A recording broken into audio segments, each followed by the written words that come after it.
G'day and welcome to the Customer Academy channel. I'm Microsoft Business Apps MVP, Neil Benson.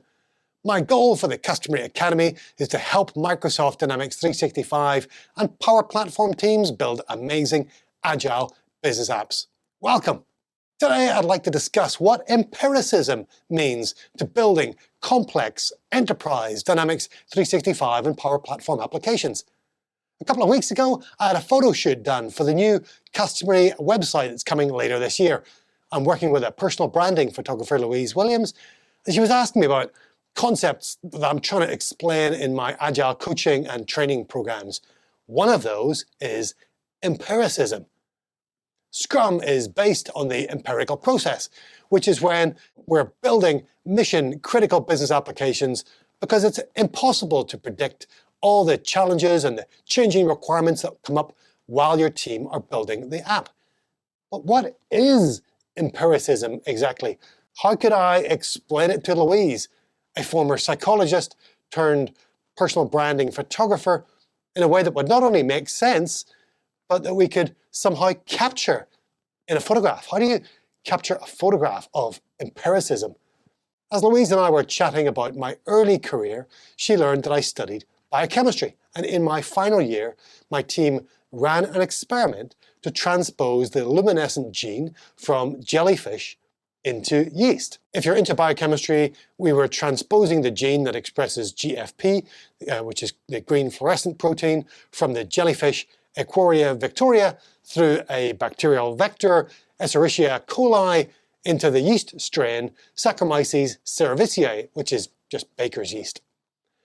I've got to admit that my work on GFP in 1996 didn't win any Nobel Prizes, but the three scientists whose work on GFP preceded mine did win them a Nobel Prize in chemistry in 2008. Shimomura, Chalfie, and Chen won the prize for the discovery and development of the green fluorescent protein. It's used as a biomarker to confirm gene expression in all sorts of biomedical research today. Back in 1996, I just wanted to make glow-in-the-dark beer with my fluorescent yeast. I loved science as a kid. Every year at school, I would ask the teachers questions about how the natural world worked. They'd have to tell me to wait until next year. We cover that in next year's syllabus.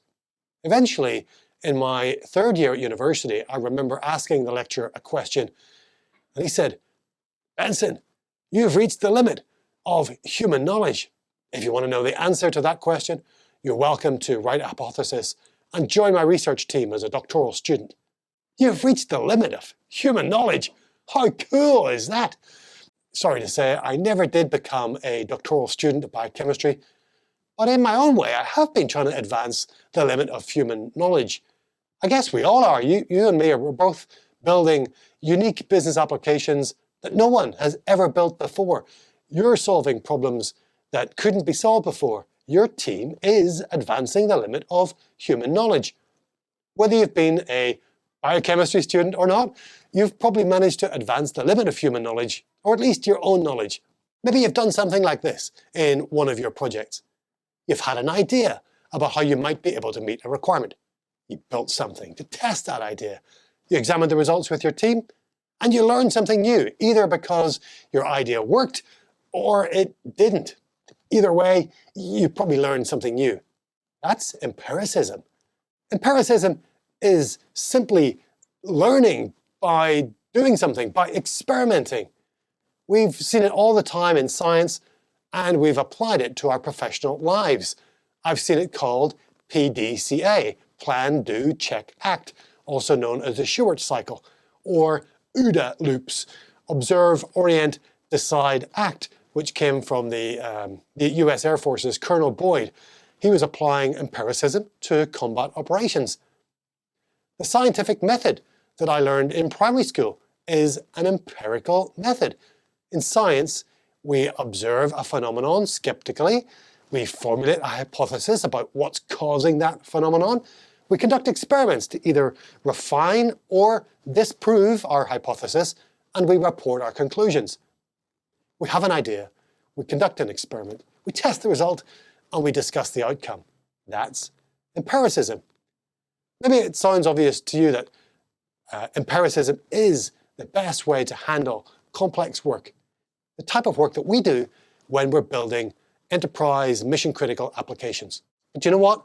I bet you most business apps teams today don't take an empirical approach. And I'm talking to you, ERP people, no offense. Some teams still believe that the best way to handle complexity is to document it. Write it all down in excruciating detail. Design the heck out of it. Get the requirements and the design signed off by the users. Lock it down.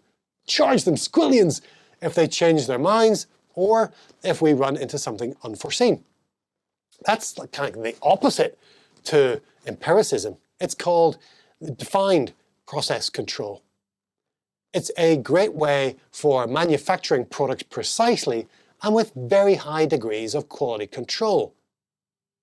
McDonald's makes fries from very specific types of potatoes grown to exact specifications. They're harvested and then stored in controlled conditions at specific humidity and temperature. They're then cooked for the specified time in a fryer from a specific manufacturer for the same duration, in the same oil, at the same temperature in all of their restaurants, and I bet you they're probably even seasoned with a specific amount of salt. The result is an incredibly consistent product, and I'm sure McDonald's sells tons of reliable fries in every restaurant every year. There's nothing experimental about the way McDonald's cooks its fries. It's a defined process, definitely not an empirical one.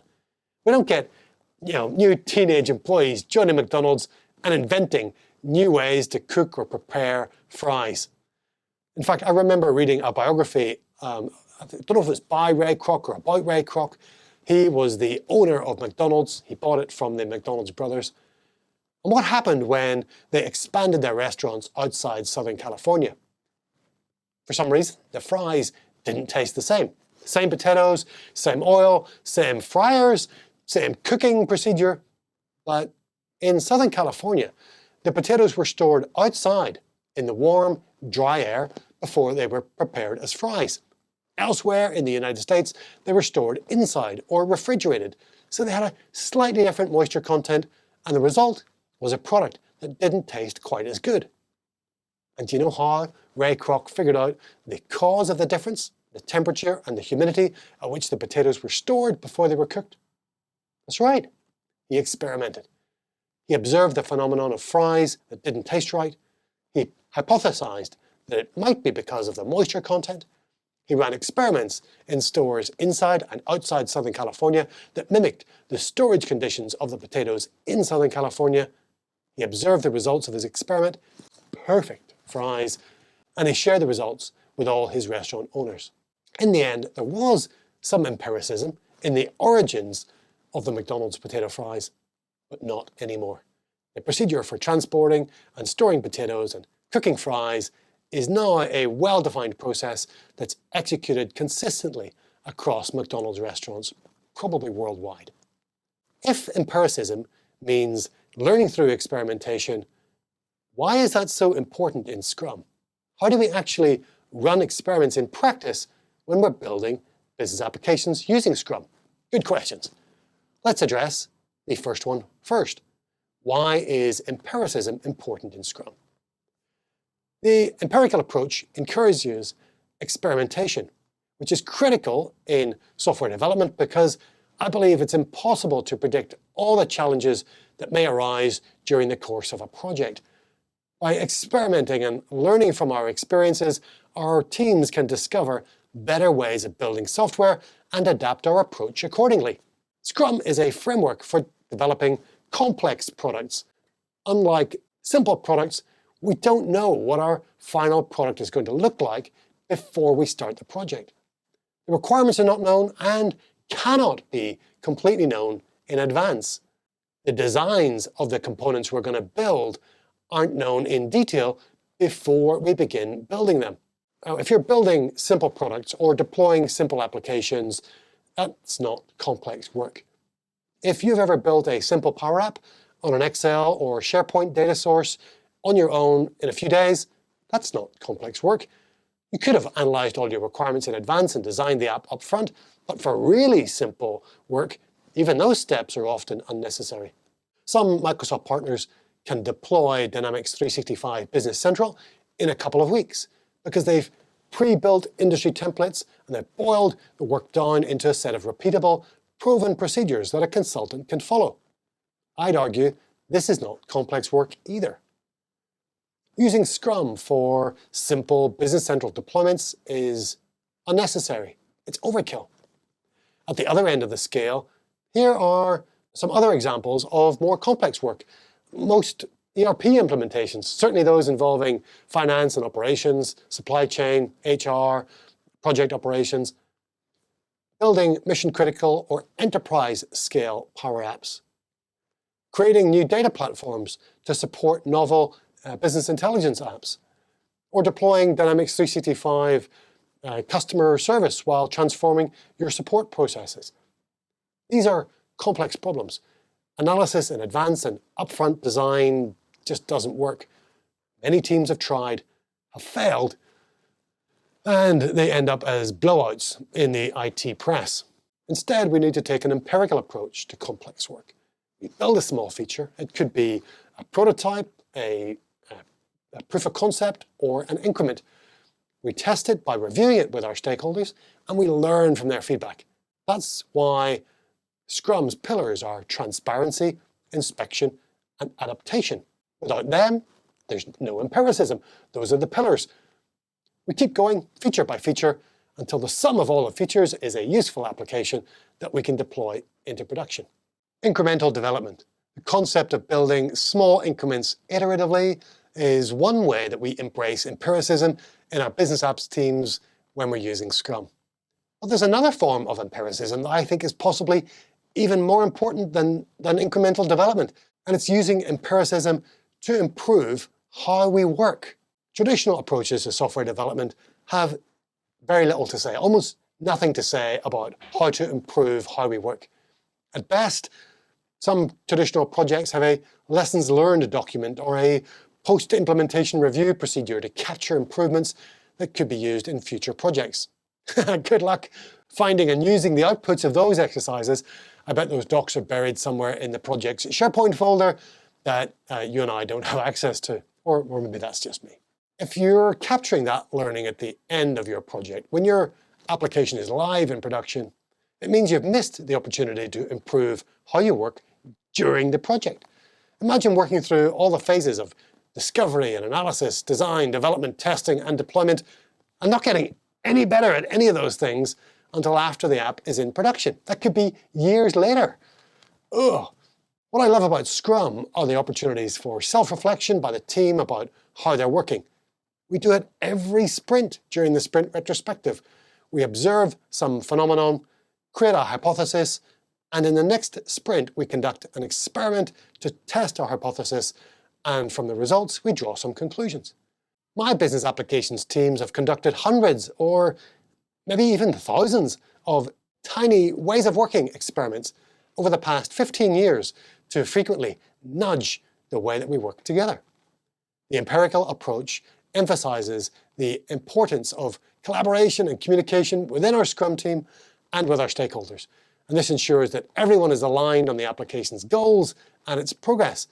It enables our team to work together to solve problems and make improvements through experimentation. Some of the results of those experiments have resulted in what I call proven practices. For example, almost all of my teams have found 2-week sprints more sustainable than 1-week sprints. Well, there have been a couple of exceptions. We have run 1-week sprints for short projects, maybe about a couple of months, and my team at UNSW switched from a 2-week sprint to a 3-week sprint. Still, most of my teams have enjoyed 2-week sprints, and that's the proven practice I recommend to new teams in my coaching and training. But of course, your team is absolutely welcome to experiment with alternative sprint durations. What else have we learned from our experiments? Here's a couple of examples. It's possible, but extremely challenging when there's more than one product owner. But that's better than having no product owner. That's not an experiment I would try running. Given when-then format for writing Behavior-driven development tests is a helpful format for developers who are building and developers who are testing features. We found that the common user story format, on the other hand, which is as a user role, I can use some feature so that I get some value. That format, although really popular, just doesn't work for most of my teams. Instead, we prefer to use a short title with a less structured description followed by some BDD scenarios, like the given, when, then. When the same requirement applies to lots of persona, we tag the item with the roles in Azure DevOps rather than listing them in the item description, in a user story format. So we just add them as tags instead. We enjoy working together in person at least once a week in the office. We time our sprint review, the sprint retrospective, and the next sprint planning meeting on this day when we're all together. So those are just a few examples of what we've learned from running experiments sprint over the last few years. And I've worked together with this team for the last 5 years with the same team members. If you work in a business apps consulting practice for a Microsoft partner, or even a large enough Microsoft customer, you should be sharing the results from your experiments with other Scrum teams in your organizations. This is how we get empiricism at hyperscale. Here's my challenge to you. If you're already working in an agile team building business apps, inspect your work during your next sprint retrospective event. Find 1 or 2, maybe even 3 experiments that you can run in the following sprint to improve your team's way of working. At least you think they'll improve your team's way of working. Check the results of the experiments in the following retro. It could be how you handle your requirements, the stages across your Scrum board, how you deploy solutions into environments, how you test your increments, how you verify or validate features with your stakeholders, how you document functionality, or perhaps it's something related to how you conduct in-person or online meetings that your team holds, like not using devices unless you're making notes. Or it could be related to other tools that you're using, like Azure DevOps or Miro or something like that. The empirical approach encourages a culture of continuous improvement where our team is always looking for ways to get better. This means that our Scrum teams are never satisfied with the status quo and are always striving to improve our processes, tools, and techniques. Let me know how it goes. I'd love to hear what experiments you're running and what improvements your team has made to the way it works. Until then, keep sprinting. Bye for now.